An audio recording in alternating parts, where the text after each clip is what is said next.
Shalom. Donc, je disais tantôt que je suis heureuse de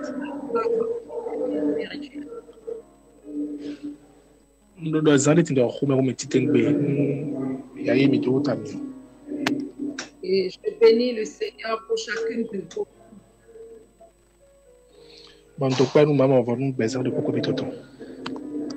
Une mère.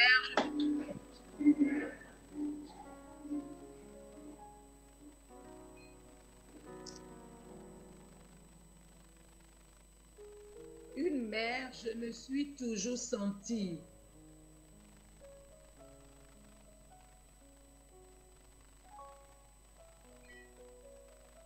Est-ce que mon interprète est en phase avec moi? Est-ce que vous me recevez?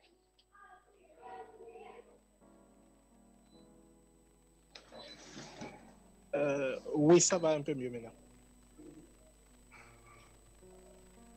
Une mère, je me suis toujours sentie.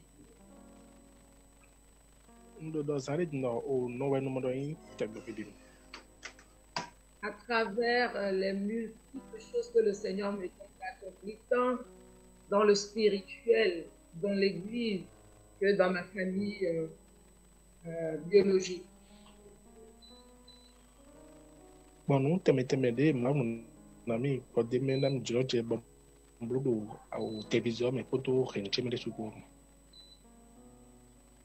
la communication, s'il vous plaît, diminuez le son du pianiste, s'il vous plaît. Il est au-dessus de nous tous.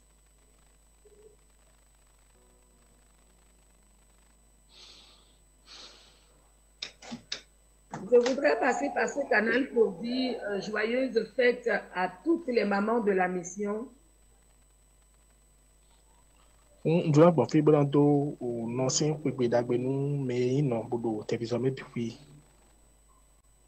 que le Seigneur vous donne encore plus de sagesse dans la gestion.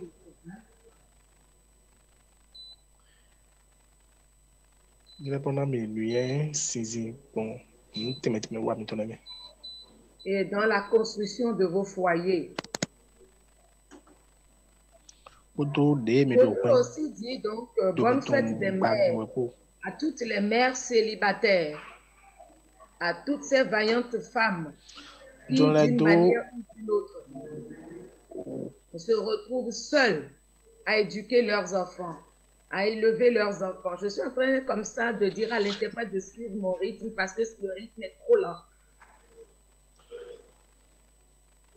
Bon,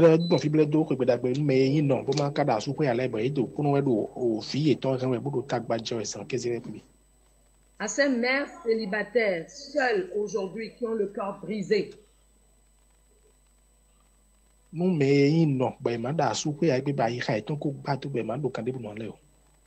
matin, je viens vous fortifier de la part du Seigneur.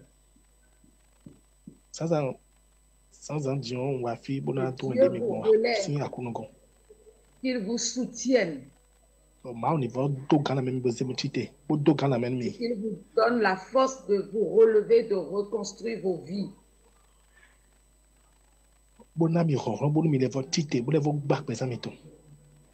Et que sa bonne main soit posée sur vous, qui vous donne la grâce de faire de nouvelles rencontres.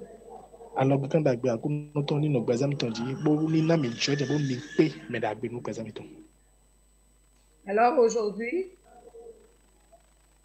je suis heureuse et je bénis le Seigneur pour la technologie, quelle que soit la distance qui sépare les nations, quelle que soit la distance qui sépare deux personnes et à recevoir la parole du Seigneur.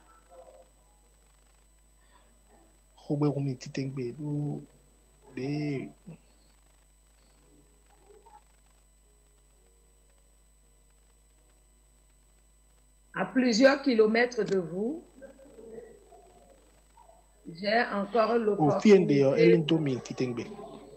de pouvoir m'entretenir avec vous ce matin, comme si j'étais dans la salle.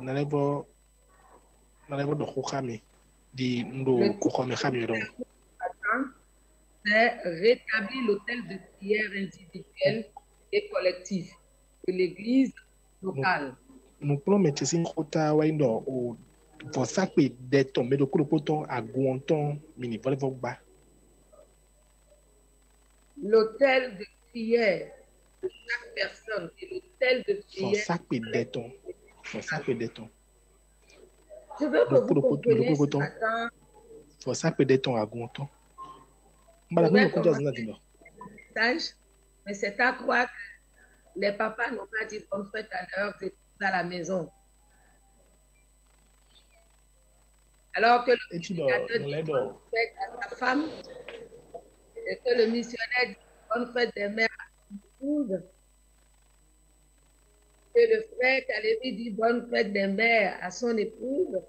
Et lui témoigne combien de fois. Voilà, combien de fois. C'est le prédicateur qui ne veut pas s'exécuter en fait. Il faut lui dire bonne fête des mères et témoigner leur combien de fois.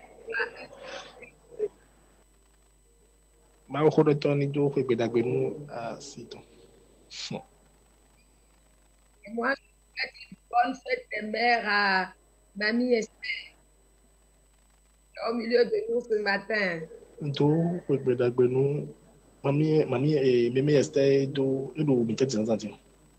Soyez fortifiés. Épouses, même les nouvelles épouses, même si elles ne sont encore procréées, leur épouse va leur dire bonne fête des mères par parler au frère Jean-Paul. Mais Urial yo bumako chitile yo asu etone sunito kwedagbe kunni. Oui, j'ai dit le frère Jean-Paul doit dire à son épouse bonne fête des mères.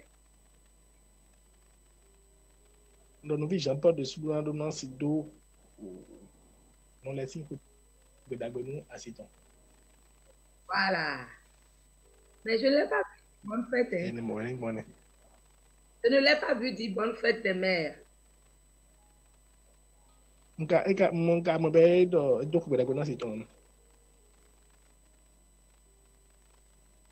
Voilà. Alors, donc, je disais tantôt que l'hôtel est le lieu de rencontre avec Dieu et l'homme.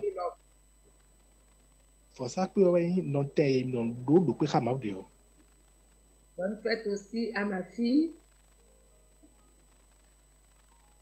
La maman. Bonne fête à vous toutes les personnes que je vois de loin ou de près. Bonne fête à vous tous.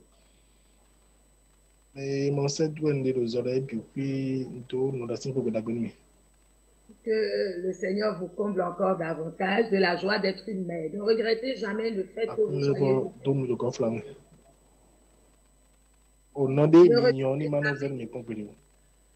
Le fait que vous êtes une mère.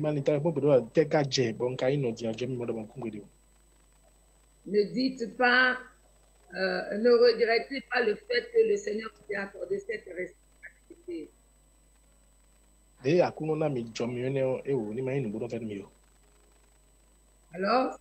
je dis que l'hôtel est le lieu de rencontre avec Dieu et l'homme.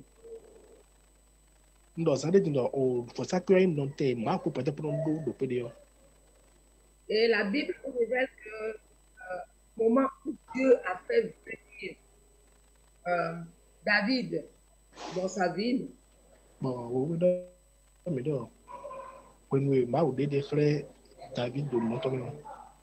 et même au moment où Dieu a monté le peuple d'Israël sur sa terre,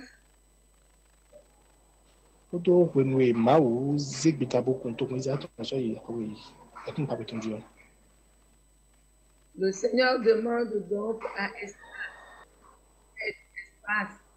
de rétablir les autels.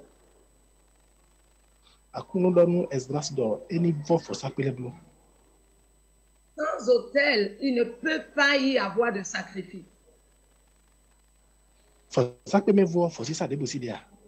Et sans sacrifice, il ne peut pas y avoir le feu. Parce que le feu est envoyé pour le sacrifice.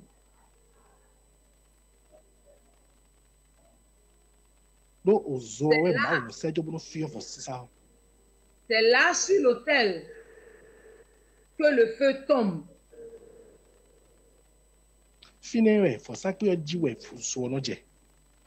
Et c'est là que la voix de Dieu retentit.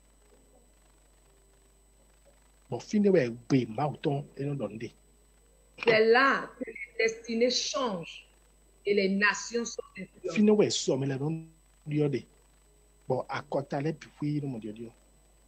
Or, dans plusieurs vies, familles et églises locales,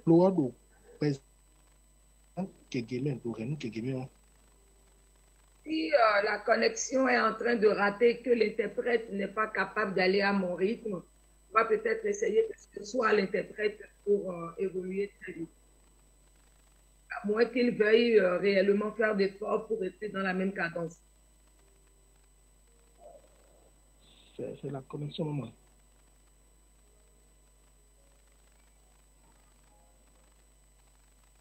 C'est là que les destinées changent et les nations sont influencées.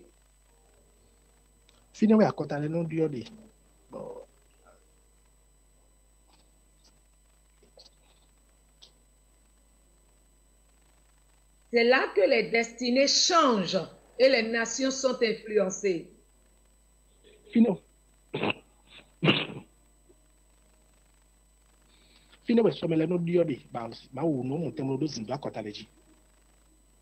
L'autel de prière donc est effondré.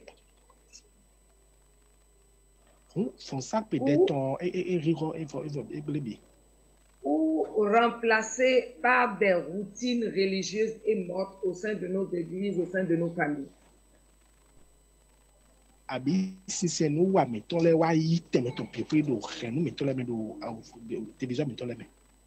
Mais Dieu appelle son peuple à rétablir l'autel.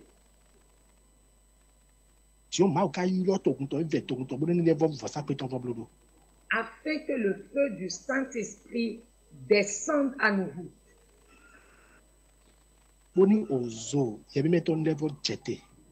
Qu'un réveil éclate et que des vies soient transformées dans sa gloire.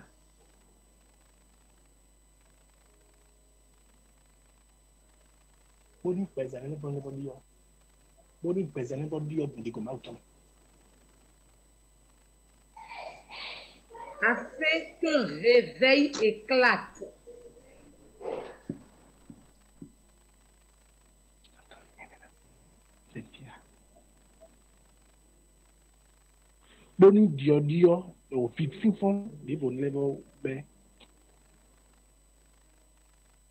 Et que des vies soient transformées dans sa gloire. Si la communication est avec moi, déconnectez-moi l'interprète, s'il vous plaît. Que la communication déconnecte l'interprète, s'il vous plaît.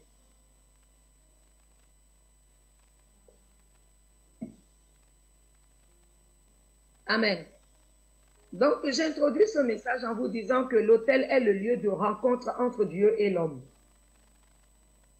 C'est là que le feu tombe. C'est là que la voix de Dieu retentit. C'est là que les destinées changent et les nations sont influencées.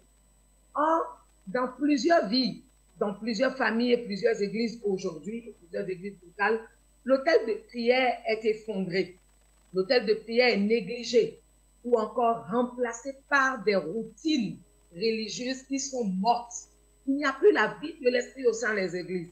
Mais Dieu appelle son peuple à rétablir l'autel afin que le feu du Saint-Esprit descende à nouveau, afin qu'un réveil éclate et que des vies soient transformées dans sa gloire. Il est donc temps pour nous de rétablir l'autel de prière individuel et collectif. Si l'autel de prière individuel n'est pas rétabli, l'autel de prière collectif ne peut pas être rétabli. C'est impossible. Une église ne peut pas briller du feu de la prière. Une église ne peut pas impacter tant que chaque membre n'est pas une communion profonde avec le Saint-Esprit, n'est pas un feu personnel, n'établit pas un autel personnel L'autel, ce n'est pas un lieu physique. L'autel, ce n'est pas un endroit visible. Mais l'autel de Dieu, c'est un lieu spirituel. C'est un état d'esprit. C'est un style de vie, de communion qui nous rapproche de Dieu. L'autel est le lieu où Dieu nous rencontre. C'est là que nous faisons des rencontres avec Dieu. Et souvent chez nous, dans nos habitudes culturelles en Afrique et surtout au Bénin, l'autel est important. Vous rentrez dans une maison, vous verrez l'autel de leur divinité. Vous venez l'autel de ci, l'autel de ça, l'autel de telle divinité qui sont là. Et c'est là qu'on se lève pour aller communier avec cette puissance spirituelle. On va communier donc avec cette divinité, non seulement pour recevoir de la puissance, mais en même temps pour y déposer un fardeau, pour faire un sacrifice. Et c'est ce que l'autel de prière représente pour un enfant de Dieu. On ne peut pas dire qu'on est un chrétien et qu'on n'est pas capable de prier, d'établir, de bâtir son autel. Dans Genèse chapitre 8, au verset 20, Genèse chapitre 8, verset 20, dit ceci, que lorsque Dieu est apparu à Noé, je t'ai déjà dit que tu ne peux pas venir à l'église sans ta Bible. Celui qui vient à l'église sans sa Bible, regarde ton voisin d'à côté, s'il n'a pas sa Bible, dis-lui, ça, c'est pas une bonne vie. Regarde ton voisin d'à côté qui n'a pas la Bible, dis-lui, ça, c'est pas une bonne vie. Je veux t'entendre lui dire, c'est pas une bonne vie. Ce n'est pas seulement le cahier qu'il faut amener à l'église, mais avec le cahier, vous venez aussi avec votre Bible. Vous devez avoir l'habitude de lire votre Bible. Beaucoup de chrétiens ont leur feu qui est éteint, le feu de prière est éteint parce que les Bibles sont fermées pendant des années. Les Bibles sont toujours fermées à la maison. On les déplace chaque dimanche, mais on ne les ouvre jamais. On va dans Genèse chapitre 8.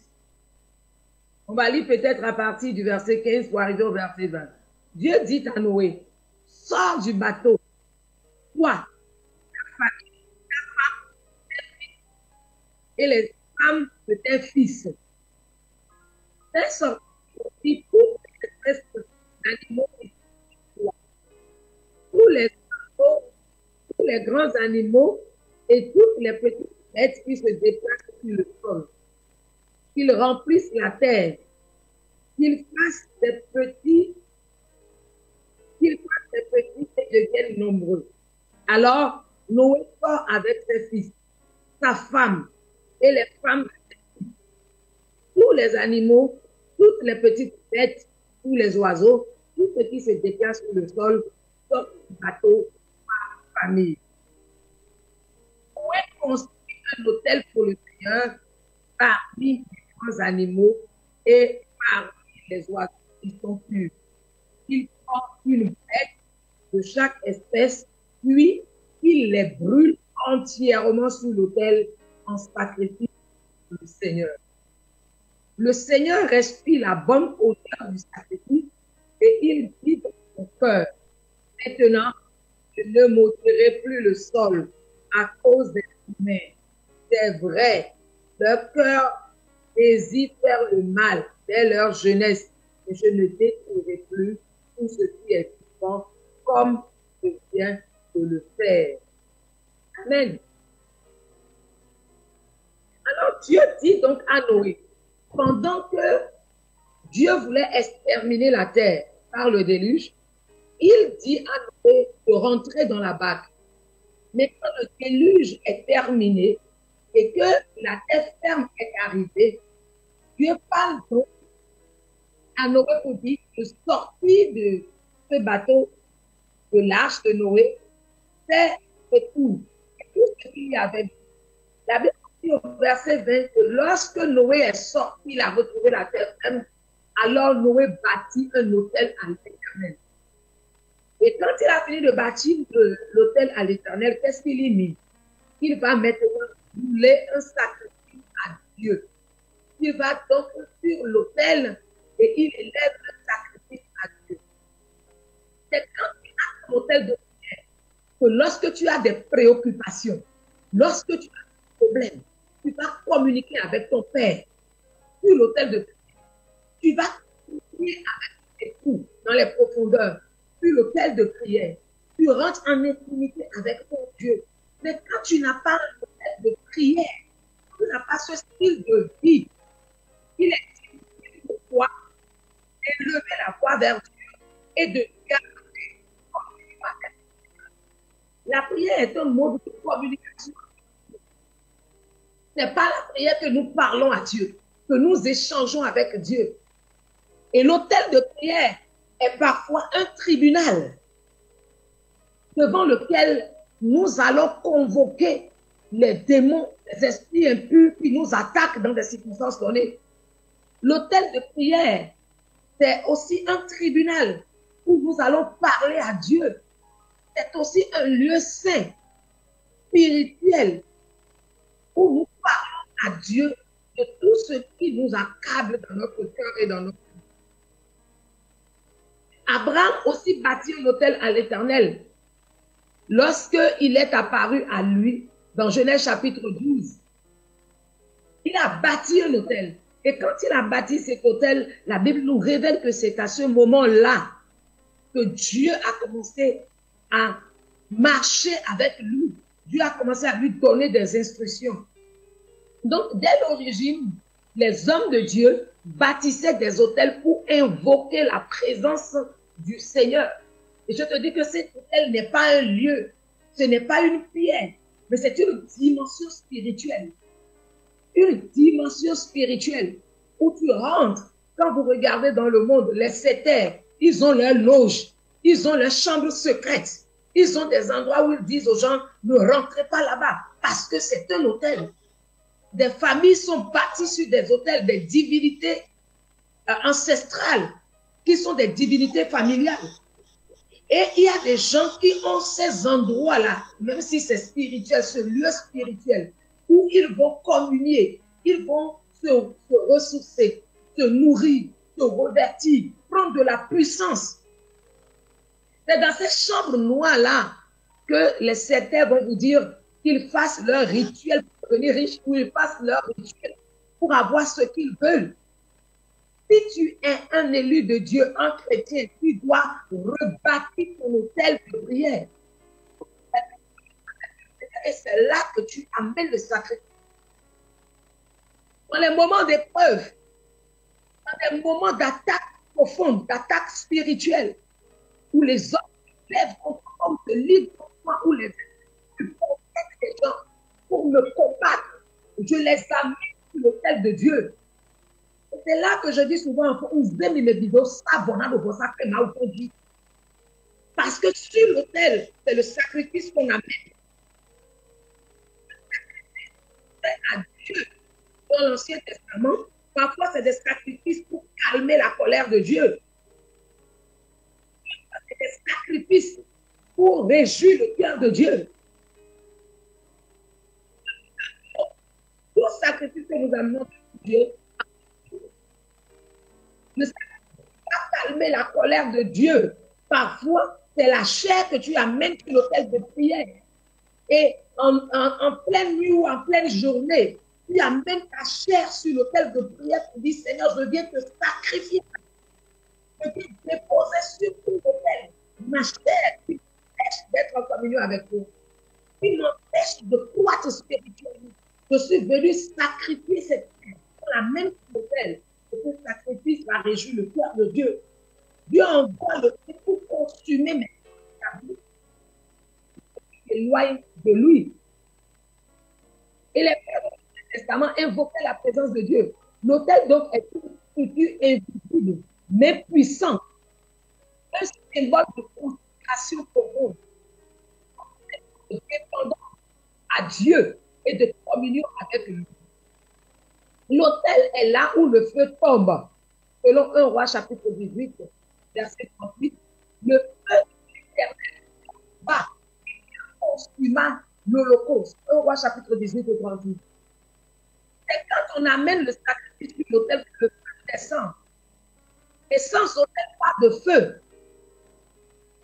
En tant que chrétien, aujourd'hui, tu n'as pas le feu de prière. Tu attends que personne prie pour toi. Tu attends que les gens qui prennent des initiatives. Non. Tu dois te lever toi-même. Tu dois te lever toi-même en prière. Sans autel, il n'y a pas de feu. Si tu attends d'avoir le feu de la prière, si tu attends que tes prières soient exaucées, tu déclares une parole dans le monde spirituel et cette parole s'accomplit. Tu dis une chose et la chose arrive. Il faut que tu rétablisses ton autel de prière. C'est là que le feu descend. Et tu deviens un chrétien mouillant parce qu'il dit dans Apocalypse, si tu deviens tiède, je vais te vomir. Si tu n'as plus le feu de révélation, parce que sans l'autel, il n'y a plus de révélation. Il n'y a plus de feu, mais il n'y a plus de révélation. Si aujourd'hui, toutes les nuits, tu n'as plus de songe, tu n'as plus des révélations qui viennent de la part de Dieu, tu n'as plus les convictions de cœur. Si l'assemblée a perdu le don de la prophétie, le don de la prophétie, parce qu'il dit à tous ceux qui l'ont reçu, il a donné le pouvoir. À tous ceux qui l'ont reçu. Nous tous qui avions reçu l'Esprit de Dieu, nous avons un feu. Et Dieu nous donne la capacité de faire des miracles. Les dons de guérison. Autrefois, peut-être tu étais un chrétien. Quand tu pries pour les malades sont exaucés. Quand tu pries pour quelqu'un, la personne a les ossements. Mais tu n'étais pas un serviteur de Dieu. On n'a pas besoin d'être un pasteur, d'être un évangéliste, d'être d'abord un apôtre, avant d'avoir ce feu des ossements, ce feu de prière. Il dit, allez-y, allez annoncer à toutes les nations la bonne nouvelle. En tant que chrétien, tu dois être un annonceur. Annoncer l'évangile n'est pas réservé à un groupe de personnes qu'on appelle d'abord les évangélistes. Ça, c'est un pilier ministériel. Parce qu'on nous appelle une église évangélique. Nous sommes appelés à évangéliser. Nous sommes appelés à annoncer l'évangile partout où nous allons, dans tous les aspects de notre vie. Une église qui annonce l'évangile, tu as perdu le feu de la révélation. Autrefois, souviens-toi, quand tu dors la nuit, quand tu as une vie de prière, tu es dans la communion avec le Seigneur. C'est la nuit que tu fais un songe. Le songe que tu as la nuit précédente, le matin, ça s'accomplit. Tu vois qu'il y a une présence, une forte présence de Dieu. Dieu te révèle les choses cachées. Dieu te dit ce qui va arriver. Bien-aimé, je peux te confirmer, te donner un grand témoignage du dimanche dernier. Le diable avait planifié un plan terrible contre moi le dimanche dernier, mais l'Éternel l'a déjoué. Et j'étais averti de ce que l'ennemi a planifié un plan. Mais l'Éternel les a déjoués et continuera toujours de les déjouer. Parce que l'Éternel me révèle les plans cachés du diable lorsque je suis en communion avec lui, lorsque je suis en prière, lorsque j'intercède, lorsque je suis en train d'intercéder. C'est en ce moment-là que le Seigneur me révèle le plan de l'ennemi. Si le diable veut utiliser contre moi, l'Éternel me le révèle parce qu'il dit, je ne fais rien sans avoir révélé à mes serviteurs des prophètes. Le feu doit descendre. Tu n'as plus de visitation de l'esprit. Quand ton autel est rebâti et que le feu de la prière, de la communion avec le Saint-Esprit est en toi, il y a des moments où tu es même sous la douche et l'Esprit de Dieu te saisit. Tu te mets à prophétiser, tu te mets à prier, tu te mets à déclarer des choses. Tu as un feu. Et sans ce feu, bien, ta vie ne peut pas évoluer. Dans ce feu-là, n'importe quoi peut arriver. Donc, quand l'autel est brisé, le feu s'éteint. Et quand le feu est éteint, la vie devient tiède. La vie chrétienne devient tiède. Ta vie devient froide. La vie devient sèche. Ta vie devient stérile. Ta vie devient stérile. Amen. Regarde celui qui est à côté de toi et dis-lui, apprends cette manière de faire la célébration. Dis-lui, apprends cette manière de faire la célébration. Tu lui as bien dit, parce que quand je te regarde là, je vois que bon, tu te dis, mais comment ça se passe? Qu'est-ce qui se passe? Cette méthode-là, j'aurais envie que le pasteur soit là et puis c'est plus interactif, c'est plus chaud. Mais tu dois apprendre. La Bible a dit que l'Église sera persécutée vers les derniers temps. Les premiers chrétiens, vous savez, quand la persécution a commencé, il n'était plus capable de se retrouver, capable de prier. Et c'est là que tu dois comprendre que le feu individuel est important. Après autant de Covid, tout le monde était obligé de développer cette manière de faire le culte. Parce qu'il n'y a pas de limite en esprit. Il n'y a pas de limite en esprit. Alors, je veux que tu comprennes que chaque croyant est un sacrificateur. Chaque croyant est un sacrificateur. Tu es un sacrificateur. Nous sommes une race de sacrificateurs. Selon 1 Pierre 2, chapitre 2, verset 9. 1 Pierre, chapitre 2, verset 9. Nous sommes un sacerdoce royal. Nous sommes un sacerdoce royal. Tu es responsable de ton hôtel. Responsable de ton hôtel. De développement de ce style de vie, d'intimité avec Dieu. La prière d'adoration, la méditation de la parole de Dieu, la repentance constante, c'est cet hôtel que tu es en train de bâtir. Tu vas te donner 4 filles qui vont t'amener à comprendre que ton hôtel individuel est effondré. Parce que certaines personnes arrivent quand même à prier de temps en temps. Et ils croient que leur hôtel est encore sur place, l'hôtel est encore intact, alors que leur hôtel est déjà effondré. Ces 4 filles-là, premièrement, c'est une vie de prière sèche ou absente. Je voudrais te poser une question. Est-ce que tu as une vie de prière ou tu as des temps de prière? Tu dois répondre à cette question. Tu as une vie de prière ou tu as des temps de prière? Parce qu'avoir une vie de prière, c'est que vous êtes en train de prier constamment. Et pour arriver à prier constamment, c'est la prière en langue qui nous édifie, qui édifie notre intérieur. Quand ta vie de prière est sèche, je te dirai ce qu'il faudra faire pour rétablir cette vie de prière. Quand cette vie de prière est sèche, ne cherche pas à commencer à prier pour 1 heure de temps. C'est depuis que nous avons commencé à avoir chaque semaine cette défi, cette défi arrière, qu'on peut faire rétablir. Quand ta vie de prière est sèche, tu ne sais pas qu'est-ce qu'il convient de dire au Seigneur. Anaïs Christian, Anaïs Christian, nous avons dit que nous avons dit que nous avons dit que nous avons dit que nous avons dit que nous avons dit que nous avons dit que nous avons dit que nous avons dit que nous avons dit que nous avons dit que nous avons dit que nous avons dit que nous avons dit que nous avons dit que nous avons dit que nous avons quelqu'un d'autre qui va se lever et dire qu'il veut prier pour toi. Il ne fera pas autant, il ne dira pas autant que toi-même tu peux dire. Prends la décision de rétablir ton hôtel. Une vie de prière sèche ou une vie de prière absente. Celui qui a un temps de prière, c'est celui-là qui, bon, dans une journée, il se dit, je vais prier à 16 heures. Cette semaine, je vais prier 2 jours.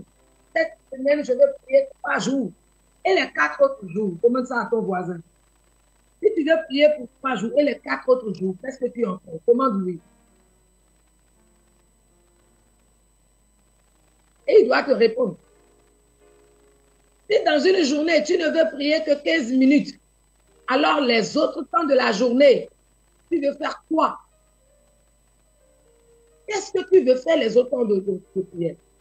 Deuxième signe d'un hôtel individuel qui est déjà effondré, c'est une Bible qui est fermée depuis des jours, depuis des mois, depuis des années. Demande à celui qui a sa brosse, Bible, version papier à côté de toi, qui l'amène tout à l'église. Demande-lui quand est-ce que tu l'as ouvert.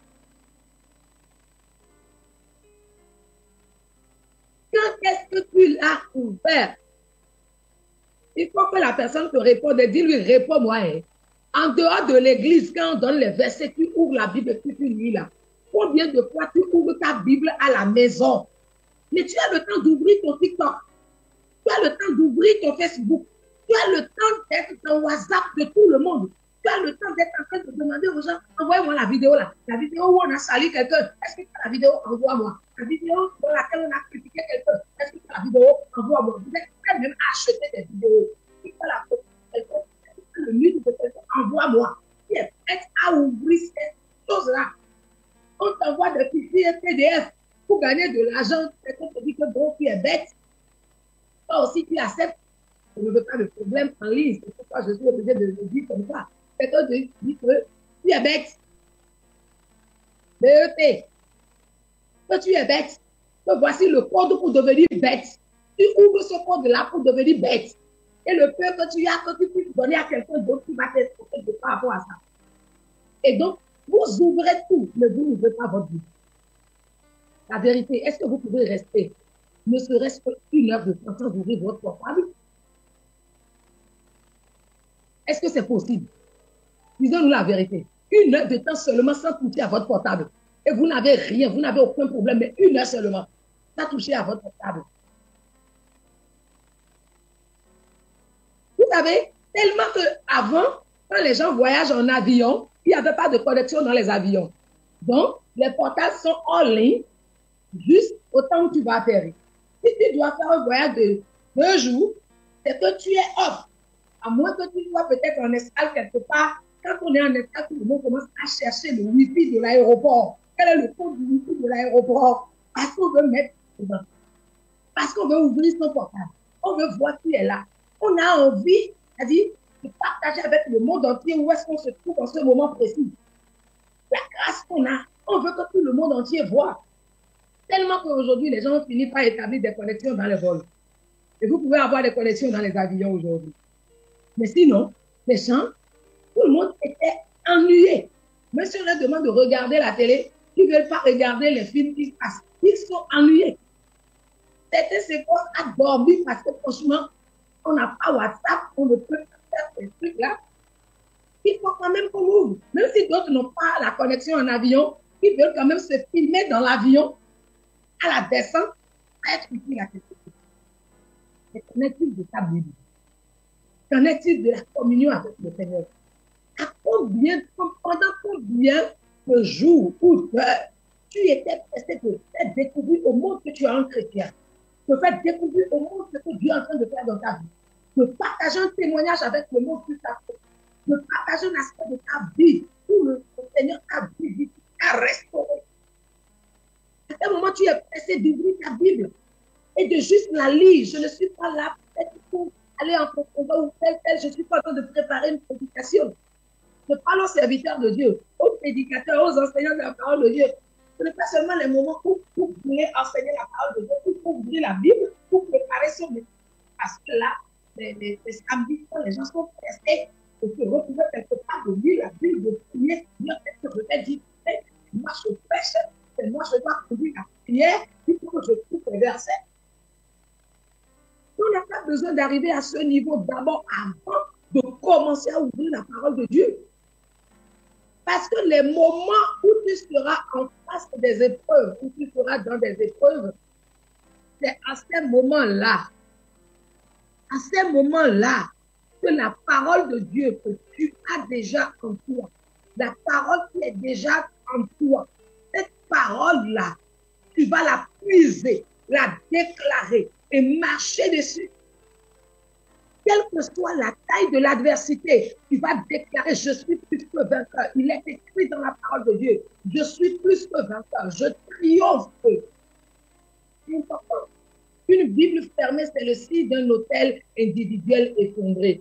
Troisième signe, une sensibilité réduite à la voix du Saint-Esprit.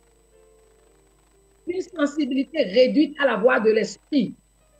C'est le signe d'un autel individuel effondré. Tu n'entends plus le Seigneur.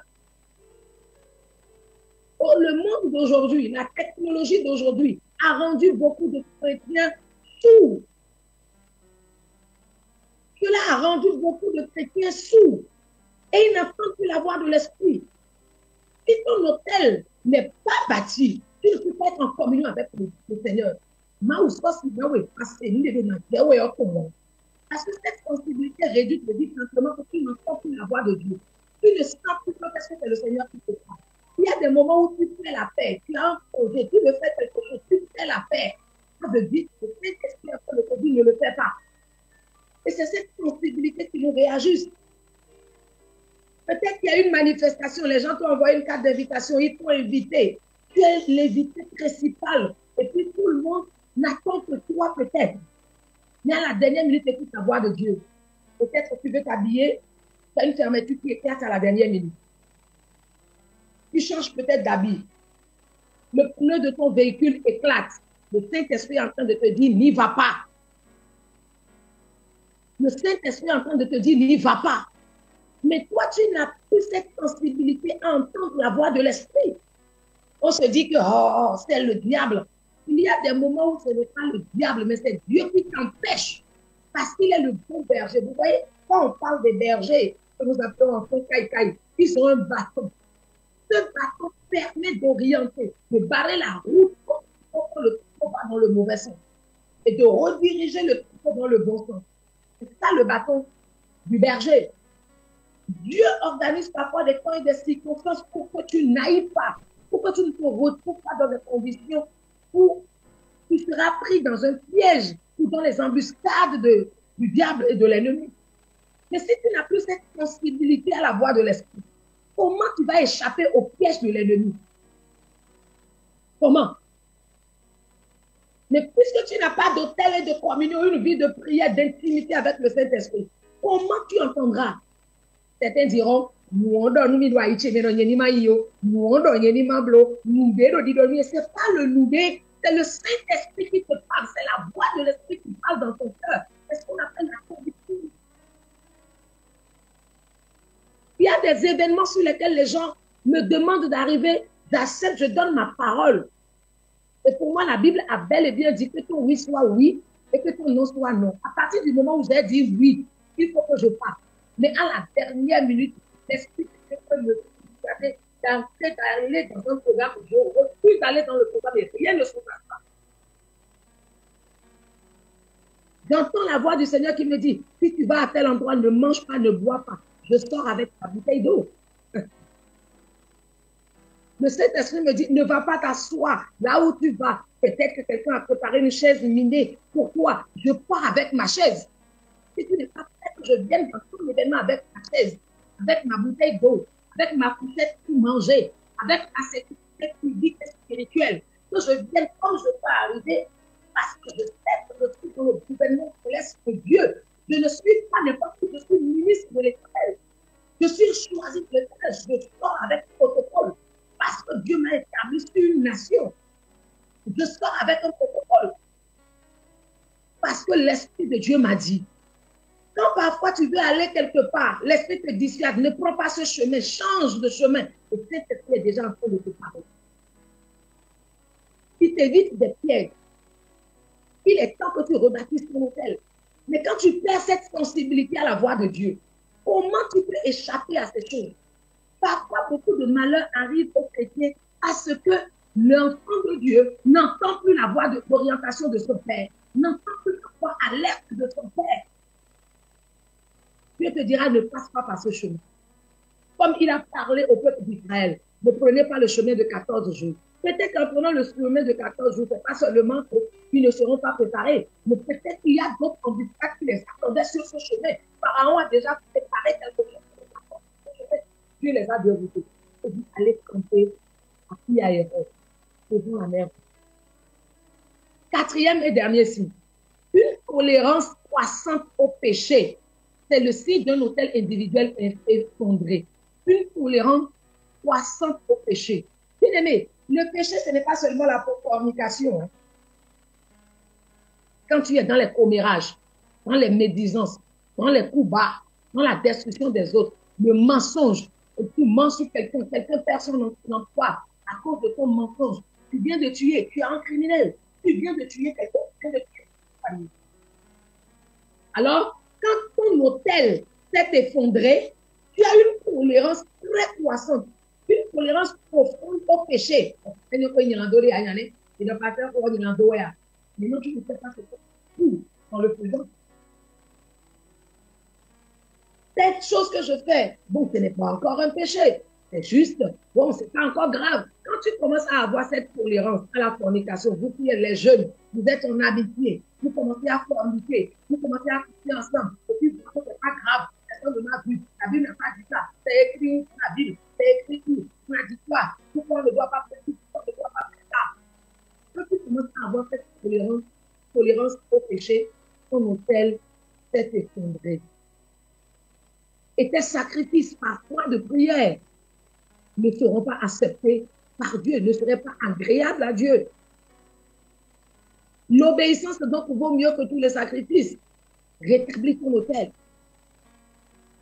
Et pour rétablir ton autel maintenant, je te donnerai 3 choses. Premièrement, la discipline spirituelle. Allons dans Matthieu chapitre 6, verset 6. Matthieu chapitre 6, verset 6. Je veux que toi-même tu comprennes. Matthieu chapitre 6, verset 6. Qu'est-ce qui est écrit là? Il dit, mais toi, quand tu veux prier, va dans la pièce la plus cachée de la maison. Ferme la porte. Et puis ton Père qui est là, même dans cet endroit secret. Ton Père voit ce que tu fais en secret et il te récompensera. La discipline spirituelle. Tu ne peux pas être en train de prier devant tout le monde. Quand on parle de la pièce cachée, ce n'est pas seulement aller dans ta chambre à coucher, fermer la porte, ce n'est pas ça. Dans ton cœur, que ta prière vienne des profondeurs de ton âme, de ton cœur. Et tu gardes la discipline. Combien parmi vous ont continué dans la 2e semaine le défi de 30 minutes par jour? Et tu peux lever tes mains. Combien de personnes? Ne me mens pas. Ceux qui ont continué la 2e semaine, c'est vrai ça. Que le Seigneur vous donne cette capacité croissante dans la prière. Parce que quand tu as cet autel, tu ne peux pas aller demander de l'aide à un homme. Moi, je ne sais pas demander de l'aide à l'homme. Ce n'est pas de l'orgueil. Mais je me retrouve dans toute situation devant Dieu d'abord. Mais quand tu n'as plus l'autel où tu dois communier avec ton Père, ton Dieu. Et si tu rentres dans la dimension de l'épouse, le lit conjugal, c'est l'autel du couple. C'est l'autel de communion du couple. C'est une autel d'intimité profonde du couple. Si tu n'as plus cet autel, comment tu peux communier en profondeur avec l'Esprit de Dieu? Tu peux fusionner avec Dieu. Et tu dois apprendre la discipline. Quand tu décides de faire, tu dois le faire. Même si le temps que tu as prévu pour les 30 minutes, si c'est dans la soirée que tu dois prier et que tu n'arrives pas à prier dans l'après-midi, dans la soirée, ok, réveille-toi très tôt le matin, prie. Ne dis pas que parce que je n'ai pas pu prier en ce moment-là, c'est fini, c'est pas grave. Non, l'instant d'après, l'instant où l'Esprit te l'a rappelé, prie pour les 30 minutes là. Pendant que tu es sur ta moto pour aller au travail, tu es en train de prier. Pendant que tu es au volant de ta voiture, tu es en train de prier. Tu es en train de prier. Tu es sous la douche, prie. La prière n'a pas besoin d'un lieu. C'est une dimension spirituelle. Pendant que tu es à William Charlie, tu connais William Charlie? William commence par W et Charlie commence par C. Quand tu te retrouves à William Charlie, prie. Dieu ne t'a pas dit qu'il sent les odeurs à William Charlie. Prie. Pendant que tu es là-bas, prie. Quand tu es marié, dans l'intimité avec ton époux ou avec ton épouse, prie. C'est le moment de prier. Tu vas prier partout où tu es. N'importe quelle situation qui se présente devant toi, tu n'as pas la force. Transforme cela en prière. Transforme cette faiblesse en prière. Demande le secours de Dieu. Demande l'aide de Dieu. Demande la main de Dieu. Demande que Dieu t'oriente. Demande que Dieu t'aide. Comment je fais pour tes besoins doivent être des prières que tu élèves à l'endroit de Dieu. La discipline spirituelle. Commence par 30 minutes.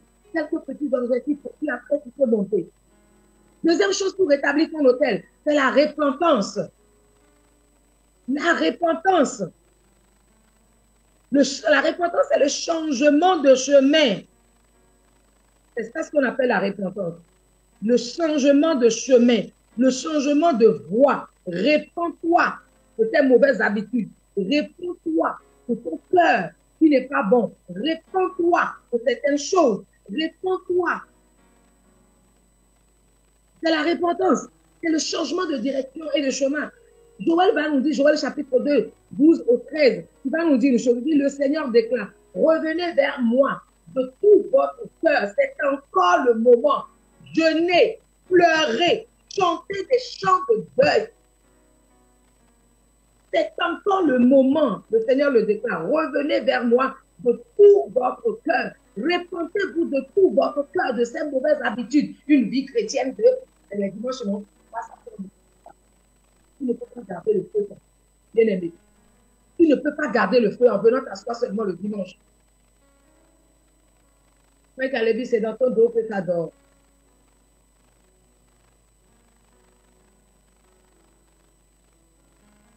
Amen.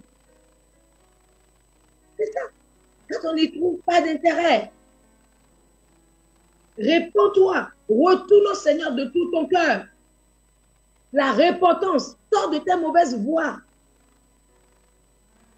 Et troisième chose pour rétablir l'autel, c'est la recherche de la face de Dieu. La recherche constante de la face de Dieu.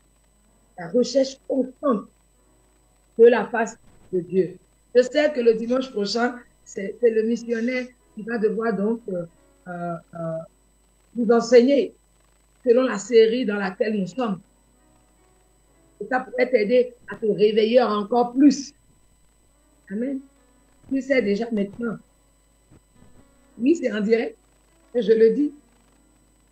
Recherche la face de Dieu. David, dans les épreuves, il dit, Seigneur, je pense à ce que tu as dit. Cherchez mon visage. Cherchez ma face. Seigneur, c'est ton visage que je cherche. Comme 27, verset 8. C'est ton visage que je cherche. C'est ta face que je cherche. Cherchez ma face. Seigneur, c'est ta face que je cherche. Cherchez la face du Seigneur. Un problème de mariage, cherchez la face du Seigneur. Un problème financier, cherchez la face du Seigneur. Aucune personne ne pourra favorablement s'occuper de vous si le Seigneur ne l'oblige ou si le Seigneur ne lui demande. Les gens ne pourront pas vous faire du bien. Quand vous avez des problèmes en tant qu'enfant de Dieu, vous vous rabattez sur les hommes. Quel homme je vais voir? Quelle personne je vais voir? J'ai des parents qui sont à tel endroit. J'ai quelqu'un qui a une grande relation. J'ai quelqu'un qui est riche. Et vous ne voyez pas que vous êtes souvent déçus quand vous tournez la face vers les hommes. Et quand l'homme te fait quelque chose, demain il va te l'insulter. Il va te le dire encore. Il va dire que c'est lui qui t'a fait ça. Quand c'est l'homme qui arrive à t'accorder quelque chose, il dira demain, non, c'est mon feu père qui avait l'habitude de me dire, ma fille, quel que soit le niveau auquel tu as mal dans les os, ne demande jamais de tabouret à un orgueilleux. Quelle que soit la dimension dans laquelle tu as mal aux pieds et dans tes os, ne demande jamais tabouret à un orgueilleux. Sinon, demain, il dira, lorsque tu auras le trône, il dira que sans lui, tu ne peux pas y arriver. Je préfère m'appuyer sur Dieu. C'est-à-dire que Dieu, il ne te le fera pas pour aller raconter à quelqu'un dans la maison d'à côté. Dieu ne va pas te faire quelque chose pour aller devoir raconter, t'humilier devant tes ennemis pour dire que c'est lui qui t'avait donné de l'argent, c'est lui qui t'avait trouvé cette provision. Dieu ne pourra pas faire quelque chose pour toi. Et demain, quand tu ne seras peut-être pas en bon terme avec Dieu, il va se lever pour t'injurier sur ce qu'il t'avait fait. C'est là où je prie en disant, Seigneur, c'est toi. C'est toi qui compatis là où les hommes peuvent conclure fatalité. Maou wa nous memboro jala. Maou kono naboro le jala. Maou kono blonou memboro sundo nous mer. Parce que sa grâce est éternelle et constante. C'est la raison pour laquelle tu dois rétablir ton autel et rechercher constamment la face de Dieu dans toutes les épreuves de ta vie. Même s'il arrive le moment où tu n'as peut-être pas 200 francs pour prendre Zémé venir à l'église, cherche la face du Seigneur. J'ai été éprouvé dans une situation et l'Éternel m'a envoyé un secours. Je n'ai pas demandé de secours aux hommes. Je ne vais pas rentrer dans les détails.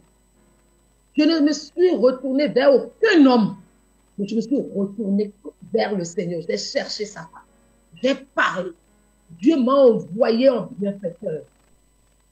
Dieu m'a envoyé un secours. Et la personne a fait ce que, en réalité, aucun homme ne peut faire pour quelqu'un d'autre, si ce n'est le Seigneur qui lui demande. Mais je n'ai jamais vu cette personne pour lui dire merci. Je n'ai pas eu l'opportunité de voir cette personne pour lui dire merci. Mais à des moments donnés, je dis non, ce n'est pas de l'orgueil, ce n'est pas de l'ingratitude. Ce n'est pas lui qui a fait. C'est Dieu qui l'a transmis pour nous transmettre. C'est Dieu qui l'a porté. Mais moi, et si n'a rien, et si blomé. Ma ou jena zo etanda. Ma ou jena hek tan tan bo pe ton a blonde émotion bloan. Je reconnais donc ce que Dieu a fait. Et je peux aussi dire merci, je tenais ma gratitude à la personne qui l'a accepté. Mais je ne deviens pas esclave de cette personne. Je ne m'attache pas à cette personne pour laisser Dieu. Je m'attache à Dieu qui est la source profonde. Quelqu'un déclare avec moi. Je décrète un feu nouveau dans ma vie de prière.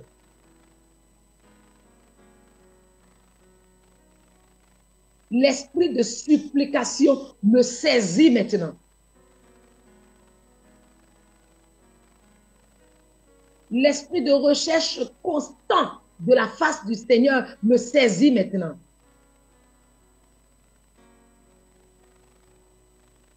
Et mon hôtel personnel est restauré par le feu du Saint-Esprit.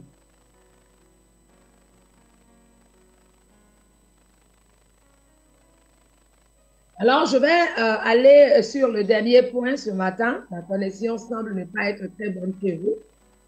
Je vais parler de rétablissement de l'hôtel collectif. Le rétablissement de l'hôtel collectif, c'est la clé du réveil de l'église locale. Le rétablissement de l'hôtel collectif de prière, c'est la clé du réveil local, du réveil de l'église locale. Devenir une église de prière.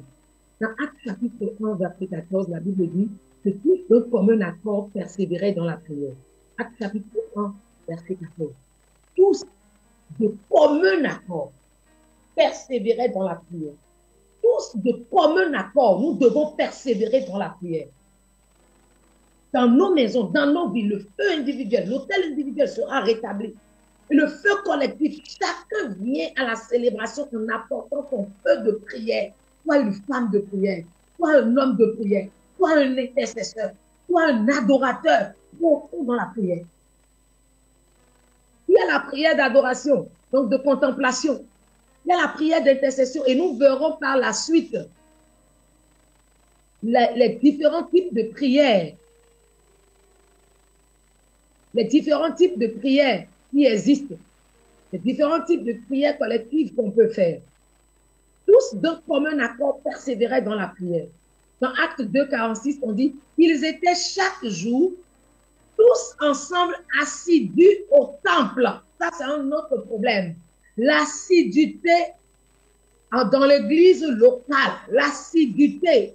Je viens ce dimanche, le dimanche prochain, je ne viens pas. Je viens à ce temps de prière, à l'autre temps de prière, je ne viens pas. Il y a un programme de prière pour activer le feu de prière des enfants de Dieu. Qu'est-ce que vous faites? Le lundi, je suis à la prière. Le mardi, je ne suis pas là. Le mercredi, je ne suis pas là. Et c'est terminé. C'est de l'indiscipline spirituelle. Il faut établir une discipline spirituelle et prier pour que Dieu bénisse cette discipline que vous êtes en train de faire asseoir dans votre vie chrétienne. Ça, c'est très important pour vous. La discipline dans ce que vous faites. Il y a un programme, les différentes étapes de la chose. Ah, je n'ai pas le temps. Ah, je ne peux plus. La discipline et la constance. On dit, ils étaient chaque jour, tous ensemble assidus au temple. Si tu sais que tu as des programmes pour ton édification, pour ta foi personnelle, des temps de prière pour ta vie, pour ta vie de foi, pour tes finances, pour tes affaires, il est important pour toi que donc tu organises ton programme, ton emploi du temps en fonction des programmes qui vont t'édifier dans ta vie de foi. des programmes qui vont te nourrir dans ta vie de foi, des programmes qui vont te faire croître et arrêter la dépendance. Beaucoup de chrétiens sont dépendants des hommes de Dieu. Après, certains commencent à dire, non, ce pasteur-là, franchement, non, je l'ai suivi tout le temps, il a pris tout mon argent, il demandait de semer, de faire ci, de faire ça. Oui, vous avez développé une dépendance à un homme et vous n'avez pas développé la maturité spirituelle. Oui, quand on est une communauté, il y a des choses qui relèvent de chaque membre de la communauté. Dieu nous l'a enseigné, c'est vrai. On ne peut pas développer une dépendance à un homme. Il ne vous a pas dit, soyez dépendants des serviteurs de Dieu, des pasteurs que nous sommes. Mais soyez dépendants du Saint-Esprit. Soyez dépendants de Dieu lui-même. Mais ne soyez pas dépendants des autres. Ils étaient chaque jour ensemble assidus au temple. C'est cette assiduité dans la foi, dans les programmes, dans les enseignements, dans les prédications, dans les temps de prière, dans les exhortations qui vont te donner la maturité spirituelle. Quand beaucoup commencent à me dire, pasteur, priez pour moi, moi j'ai tel problème, c'est ci, c'est machin, mais comment je vais faire pour prier? Je ne sais pas prier. Je dis, mais moi là, comment moi je vais commencer à prier? Quand il m'a donné. À l'église à l'époque, je m'asseyais derrière le monsieur là, le frère Joseph. Lui là, il était bombe atomique de prière. Il prie même, ta voix là même là. Ça fait, on dirait un vous-vous-est là. Ça fait vous-vous-vous-vous, va. Et puis tu es derrière le monsieur là, quand il prie là, de toutes ses forces, de toute son âme, il prie avec tous ses membres. C'est-à-dire que tout son corps prie. Même son intestin prie. Parce qu'il se donne entièrement à cette vie de prière. Ça m'a beaucoup fortifié. Je l'ai beaucoup observé. Et tu dois savoir aussi qu'il y a quelqu'un qui t'observe. Toi, la nuit, quand tu es en train de dormir, c'est seulement les moments où tu es en train de monter tes projets. Le projet pour gagner de l'argent. Tu écris, quand tu commences, tu es en éveil la nuit, c'est un projet que tu montes pour pouvoir gagner de l'argent. C'est une nouvelle entreprise que tu montes.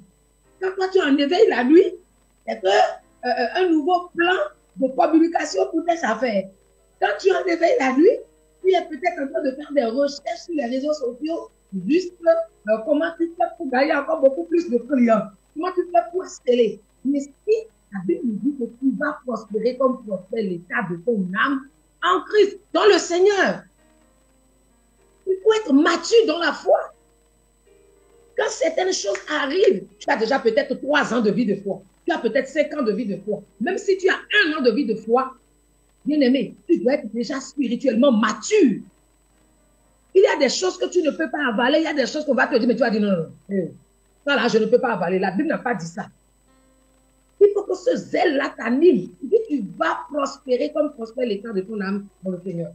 Il faut que ton âme prospère pour le Seigneur. C'est important. Le feu de la Pentecôte est tombé sur une église qui est unie.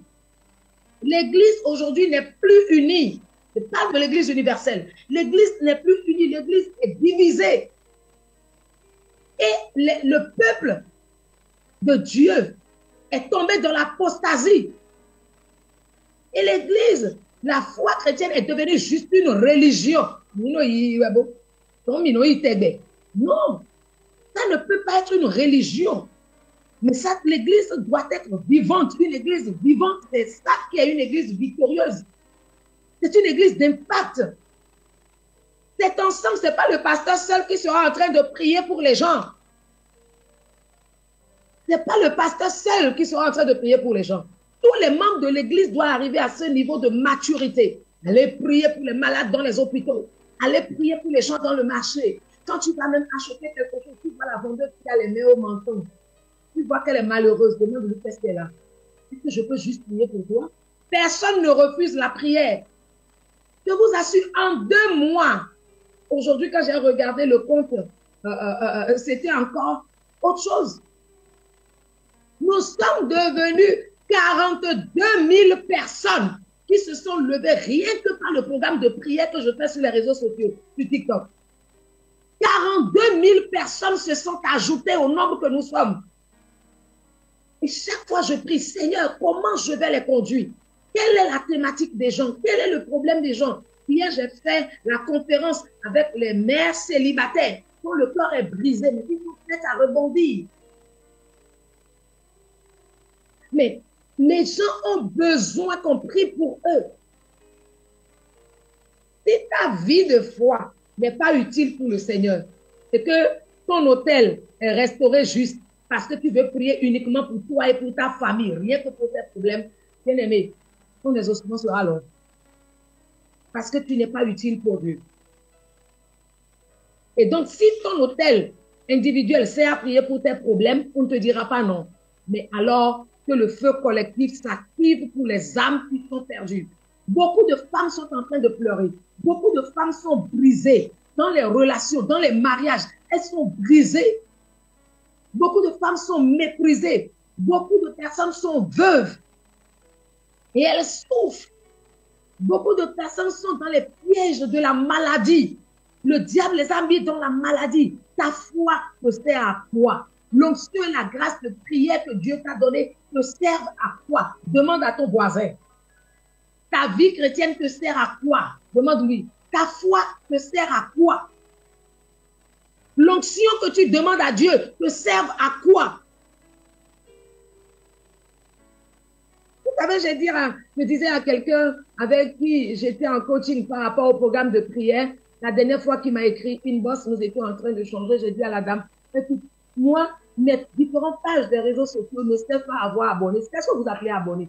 Je bénis le Seigneur, je suis déjà connu avant d'aller sur les réseaux sociaux. Je ne cherche pas de visibilité. Je ne cherche pas à être, mais je cherche à être utile pour les gens. Je cherche à aider les gens par la prière, par le chemin de la foi, à sortir du groupe, à sortir des graissements dedans. Mais seul, je ne peux pas y arriver.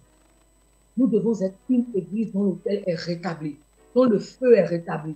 Une église qui prie pour les gens. Une église qui compatit à la douleur. Regardez, le département de compassion aujourd'hui est inactif depuis plusieurs années. Comment le Seigneur agira-t-il en notre faveur? À quoi sommes-nous utiles? Ils vous souviennent au sein de l'église dans le département de la compassion. Tous les jours quasiment, il y en a qui le font par jour, il y en a qui le faisaient par semaine, il y en a qui le faisaient par mois, d'autres le faisaient par année. Des gens amenaient des vêtements tout neufs. Des gens amenaient leur cuisinier qui n'utilisait plus parce qu'ils doivent acheter notre cuisinier. Ils ont amené ça à l'église. Ils ont donné à l'église pour qu'on puisse faire un acte de compassion. Des gens amenaient des vêtements d'enfants, de bébés, pour qu'on puisse donner aux personnes qui n'en ont pas. Les gens venaient à l'église avec des vivres. On avait des bidons d'huile. On avait des sacs de maïs, des sacs de riz que les gens déposaient spontanément. Ce n'est pas pour le pasteur. Tenez-vous tranquille. Je suis un serviteur de Dieu. Je travaille. Mon époux et moi, nous travaillons pour gagner de l'argent. Ce n'est pas pour la maison du pasteur que vous le faites. Même si vous le faites pour la maison du pasteur, c'est une bénédiction. Et c'était pour les âmes qui étaient venues. Et à la fin de chaque année, les veuves étaient récompensées. Les orphelins étaient pris en compte. Dans le département de compassion, les orphelins, il y en a qui déposaient, il y avait un couple qui avait décidé de déposer de l'argent pour le compte des orphelins dans le département de la compassion. Nous avons des orphelins au sein de l'église qui sont pris en compte. Combien de personnes aujourd'hui regardent leurs voisins à l'église? Tu es peut-être à côté d'un frère qui porte le même vêtement depuis 1 an que tu as commencé à fréquenter l'église. Ou encore depuis 6 mois que tu as commencé à fréquenter l'église. Mais ça ne te dit rien. Comment veux-tu que Dieu te bénisse? Tu pries, Seigneur, bénis-moi.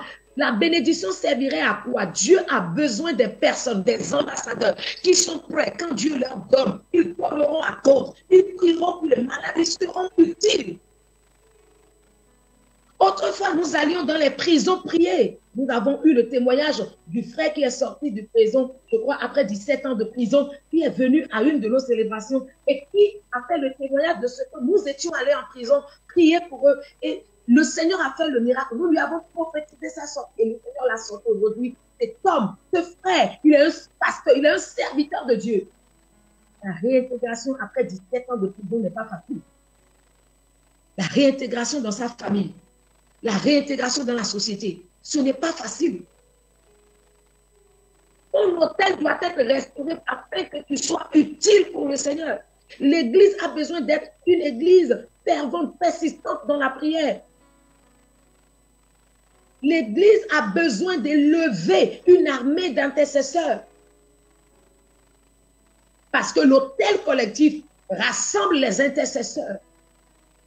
Qu'ils vous souviennent, à Roson, nous avons eu 7 jours d'évangélisation avec des médecins qui sont venus consulter des médecins généralistes, des ophtalmologues. Nous avons eu des médecins réflexologues, plusieurs cas de maladies.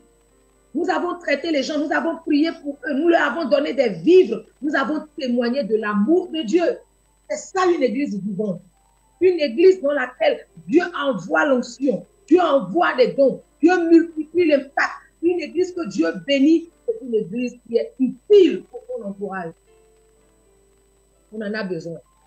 L'autel collectif rassemble les intercesseurs. Cela rassemble les adorateurs. Cela rassemble les leaders spirituels. Et cela rassemble les membres du corps de Christ dans une même soif. Un autel collectif qui est restauré produit 3 choses essentielles. Une unité surnaturelle.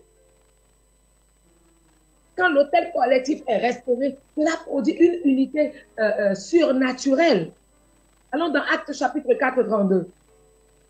Et tu comprendras encore mieux.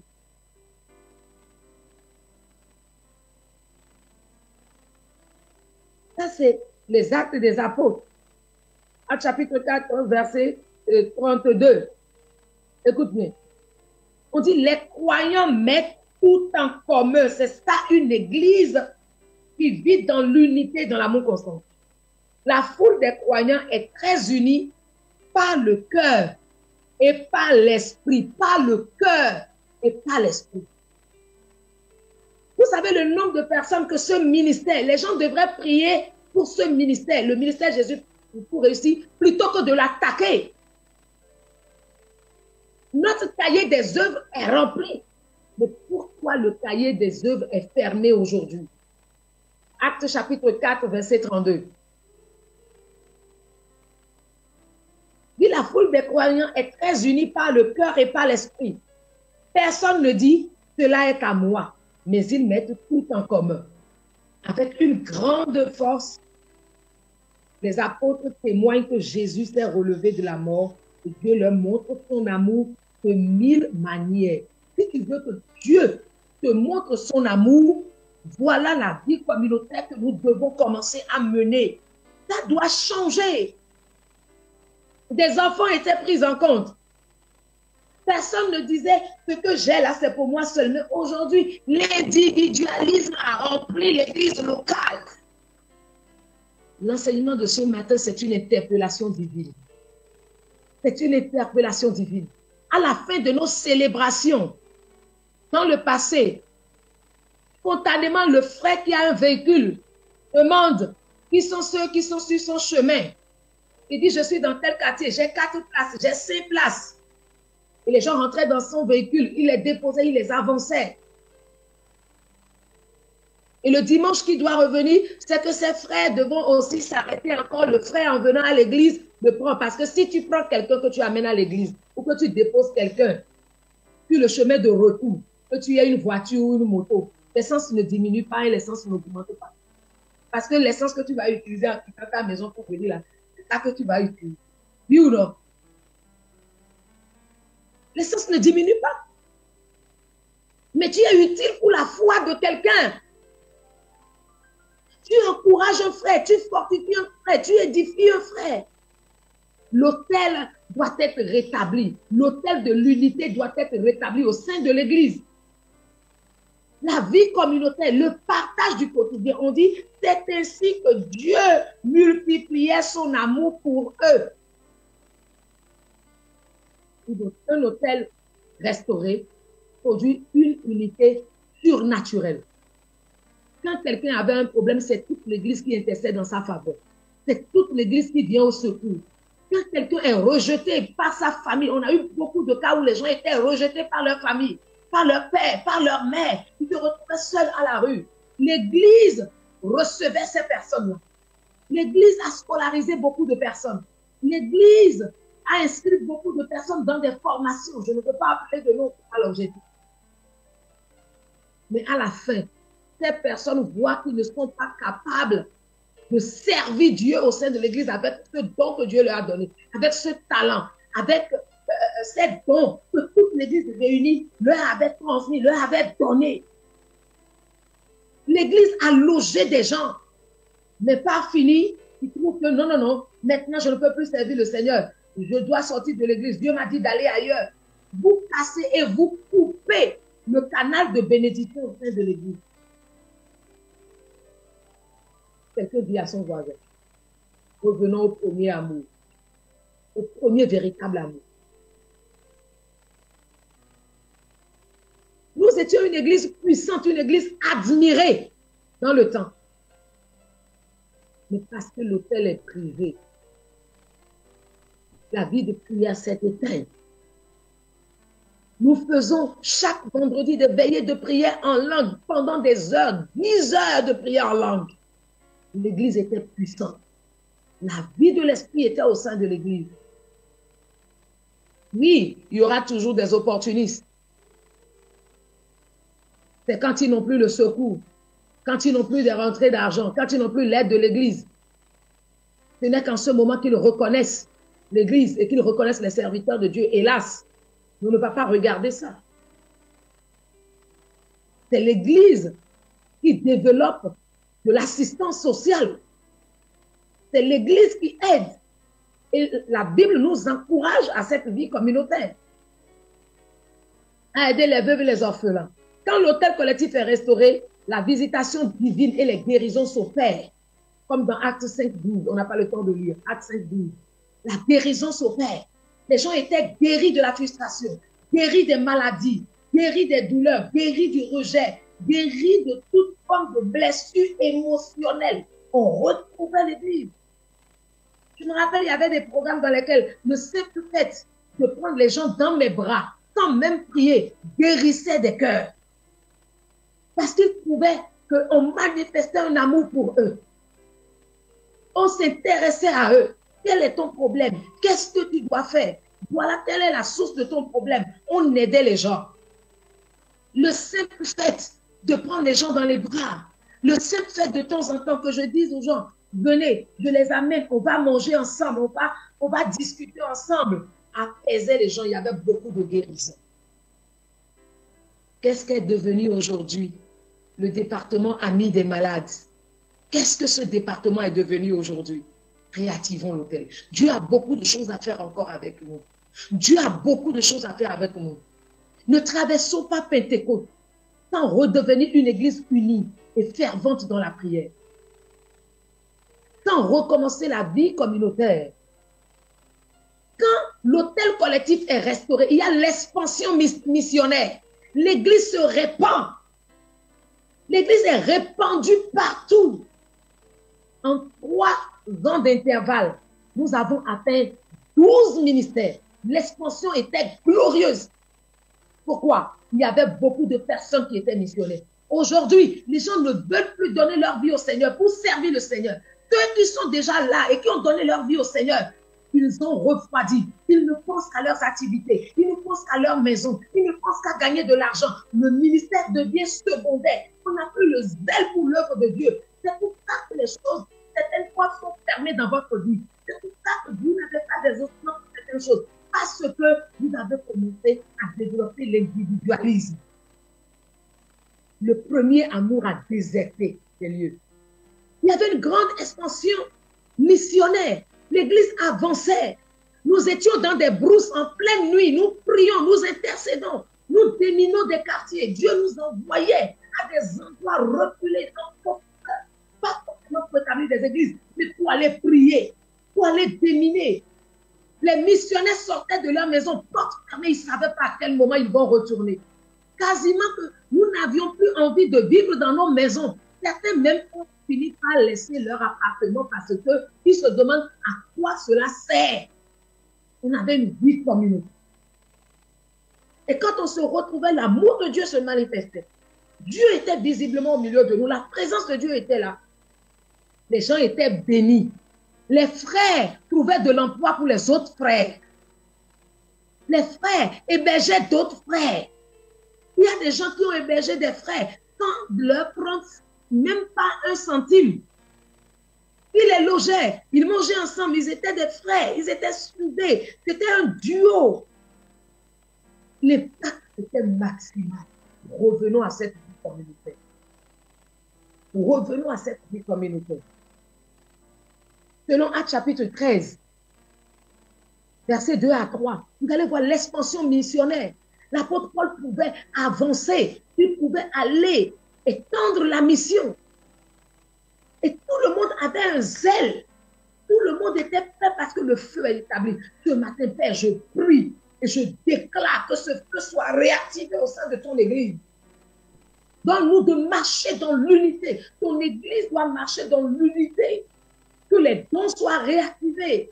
Que les prophètes soient suscités. Que des intercesseurs se réveillent. C'est important pour nous.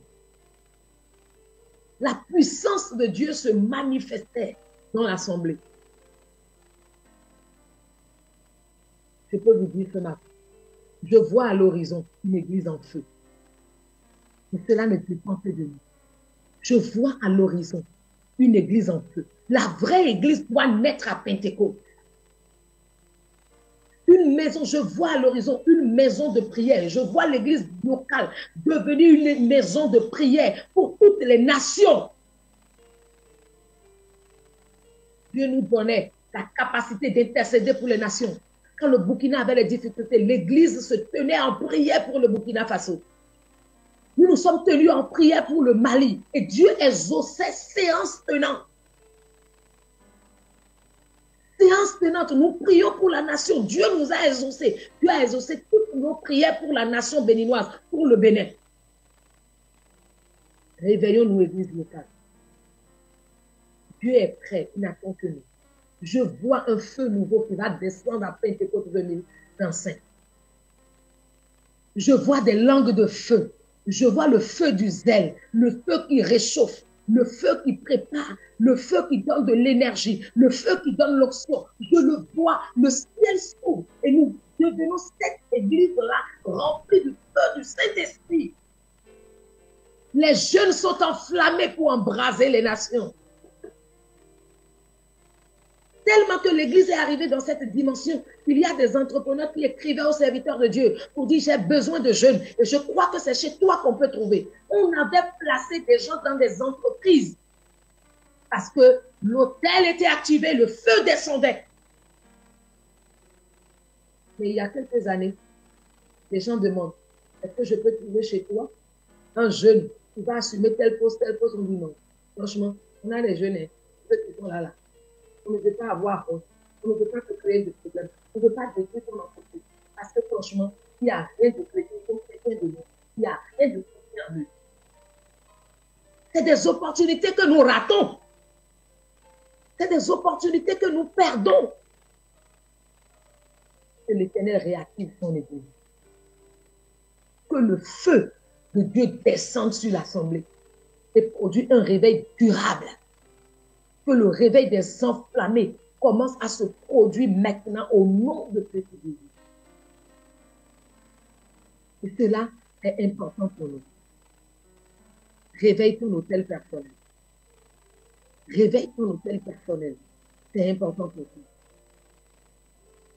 Que le Saint-Esprit intercède à travers cette communion pour toi, pas de soutien inestimable selon Romains 8. Sans le Saint-Esprit, nous ne pouvons pas évoluer. On a besoin d'un partenariat profond avec le Saint-Esprit. Quelqu'un doit s'engager ce matin. S'engager à rétablir son hôtel par la grâce de Dieu. S'engager à être un feu embrasant pour l'église locale que nous sommes. Que le Saint-Esprit ranime ton feu maintenant. Qu'il inspire des intercesseurs et qu'il brise les résistances spirituelles qui s'élèvent au milieu de nous, dans le nom puissant de Jésus. Et comme les 120 dans la chambre haute, préparons l'atmosphère par la prière chaque jour, jusqu'à ce que le feu tombe à nouveau sur l'église. Jusqu'à ce que le feu tombe à nouveau sur l'église. Et c'est cela qui va nous plonger maintenant dans un défi de 21 jours de prière, de réveil. Mais dans ce défi de prière, bien aimé, prépare-toi, organise-toi, prépare l'atmosphère. Prie que Dieu te rende capable. Prie que Dieu te donne les moyens de pouvoir te déplacer dans ce défi de 21 jours qui va commencer bientôt. Afin que, réellement, ça va commencer le 1er juin, afin que ton feu soit réactivé. Éveille ton hôtel personnel en réservant maintenant 1 heure. Le défi de la semaine prochaine, c'est 1 heure de prière chaque jour pour écouter et pour méditer la parole. Parce que ça fait 2 semaines que nous avons commencé le défi 30 minutes de prière. Maintenant, cette semaine, le défi de cette semaine, c'est passer à 1 heure de prière chaque jour. Tu peux décider de le faire 30 minutes le matin et 30 minutes le soir. Ou encore, tu peux faire 15 minutes pour réveil, 15 minutes au milieu de la journée, 15 minutes dans l'après-midi, 15 minutes le soir. Et si tu as la capacité de prendre les 1 heure d'affilée, prends-le. C'est le défi maintenant. Pour réveiller ton hôtel personnel.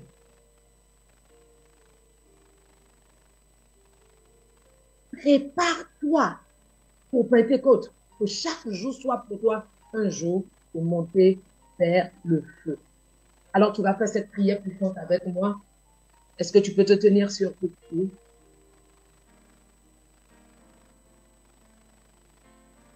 Et nous allons déclarer avec foi.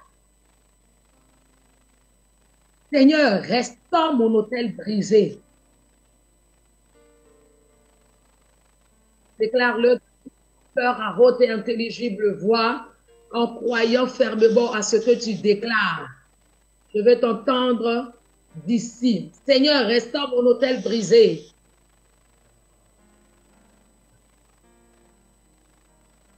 Je reviens à toi dans la prière. Rallume le feu en moi. Rallume le feu de communion avec toi en moi.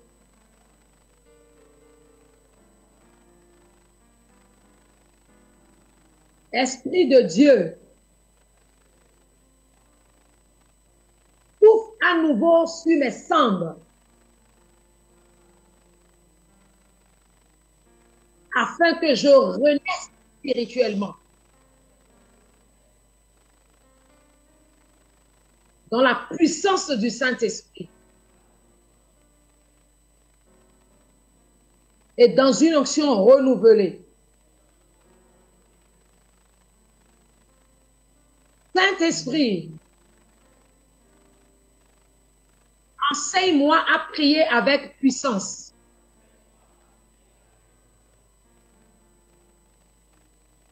Libère les soupirs de l'esprit en moi.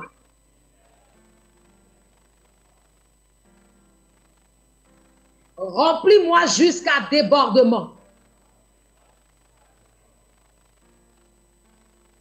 Donne-moi un cœur de feu.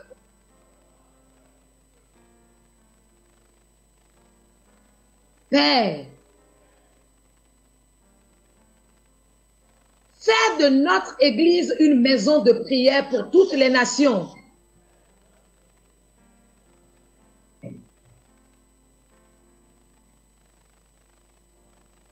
Fais de notre Église locale et de la mission Jésus pour réussir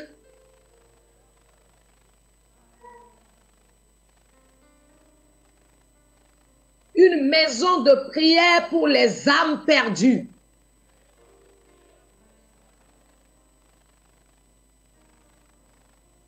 Fais du CJPR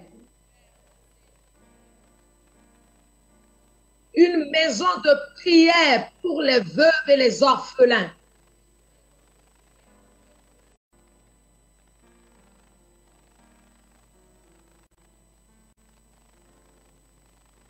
Au nom de Christ Jésus,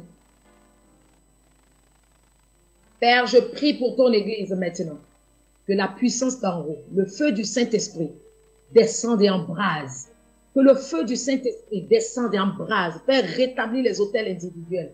Rétablis les hôtels, l'hôtel collectif de ton Église, Seigneur. Je prie dans le nom puissant de Christ Jésus. Je décrète et je déclare que chaque maison devient un hôtel vivant. Je décrète et je déclare que chaque famille devient une maison d'intercession dans le nom de Christ Jésus. Je décrète et je déclare sur chaque membre qu'il devienne maintenant un hôtel vivant spirituel dans le nom de Jésus.